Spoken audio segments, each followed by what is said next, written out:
Welcome back to our channel. இன்றைக்கி என்ன mini வ்ளாகில் பார்க்கலாம். நம்ம வந்து ஆடிக்கை கிருத்திகைக்கு கோயிலுக்கு தாங்க கிளம்பிகிட்ருக்கோம். இந்த கோயிலுக்கு வந்து நம்ம ஆல்ரெடி பாலாபிஷேகத்துக்காக கொடுத்துருந்தோம். காலையிலே பாலாபிஷேகத்துக்கு போக முடியல, அதனால் வீட்லேயே நம்ம பூஜைலாம் முடிச்சுட்டு நேராக கோயிலுக்கு போயாச்சு. போயிட்டு அங்கே பார்த்திங்கன்னா முருகருடைய 6 முகத்திற்கான சிறப்பம்சங்களும் அவருடைய ராகங்கள் பாடல்கள் அவருடைய நாள்ன்றதுனால நிறைய சொற்பொழிவாற்றி அதெல்லாம் சொல்லியிருந்தாங்க. ரொம்ப நல்லா இருந்தது, கண் குளிர பார்த்தோம் தரிசனம்.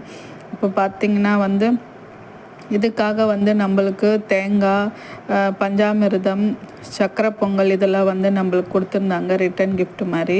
இந்த வீடியோ உங்களுக்கு வந்து கண்டிப்பாக பிடிச்சிருக்கும்னு நினைக்கிறேன். பிடிச்சிருந்தா சப்ஸ்கிரைப் பண்ணிவிட்டு பாருங்கள். உங்களுக்கான அடுத்தடுத்த வ்ளாக்ஸ், மினி வ்ளாக்ஸ், வீடியோஸ் எல்லாமே வரும். கிருத்திகையோட வ்ளாக் வீடியோ, ஃபுல் வீடியோவும் வரும், பாருங்கள்.